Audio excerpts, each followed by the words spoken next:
ఉన్నటువంటి వెంకటేశ్వర స్వామి దేవాలయ బ్రహ్మోత్సవాలు 29వ తేదీ నుంచి 2వ తేదీ వరకు జరుగుతున్న సందర్భంలో ఈరోజు పసుపు కుంకుమ పంపిణీ కార్యక్రమంలో భాగంగా ఇక్కడ వచ్చినటువంటి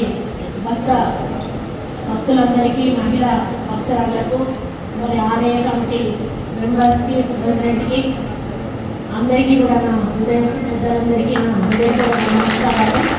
నేను గతంలో ఒకసారి ఇక్కడ కళ్యాణం జరుగుతున్నప్పుడు నైట్ టైం వచ్చాను. ఆ రోజు మీరు కొన్ని కోరికలు కోరారు.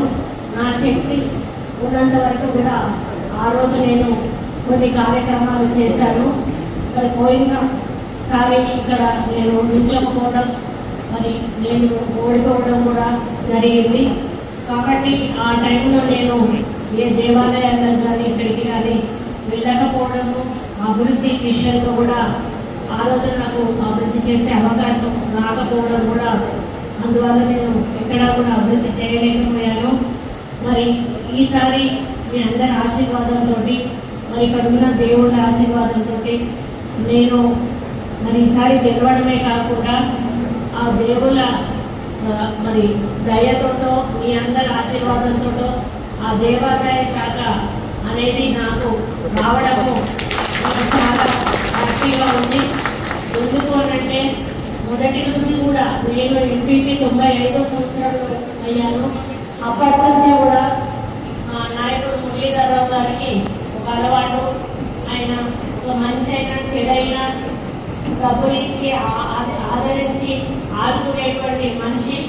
ఆయన ఎన్నో గుళ్ళకు స్థలాలు ఇచ్చాడు. ఎన్నో గుళ్ళు కట్టడానికి అంటే 5,000 నుంచి మొదలై 10,000, 20,000, 50,000, లక్ష, ఇట్లా 5 లక్షలు, 10 లక్షలు అట్లా ఇచ్చుకుంటూ ఎన్నో దేవాలయాలకైనా స్వయంగా సహాయం చేసినటువంటి వ్యక్తి. మరి ఆ పుణ్యమో ఏమో కానీ ఈరోజు దేవుళ్లకు సేవ చేసుకునే అవకాశం నాకు రావడం చాలా హ్యాపీగా ఉంది. మరి ఈరోజు ఎక్కడికి వెళ్ళినా కూడా ప్రతి ఒక్కరు ఎంతో నమ్మకంతో మా గుడిలో ఈ ప్రాబ్లం ఉంది అన్న వెంటనే నేను వాటిని మంజూరు చేసి వాళ్ళకు కావాల్సిన సమస్యలను పరిష్కరిస్తూ ఉన్నాను. మరి ఒక దేవాలయ శాఖ మంత్రిగా ఈ నియోజకవర్గం నుంచి ప్రాతినిధ్యం వహిస్తున్నాను కాబట్టి నేను ఒకటే నిర్ణయించుకున్నాను, నా నియోజకవర్గంలో ఉన్న ప్రతి గుడి కూడా అభివృద్ధి చెందాలి. నా శైలిలో నా శక్తి మేరకు నేను నిధులు కేటాయించుకోవాలి అని ఒక నిర్ణయం తీసుకున్నాను. ఇప్పటికే చాలా గుళ్ళకు కూడా నేను శాంక్షన్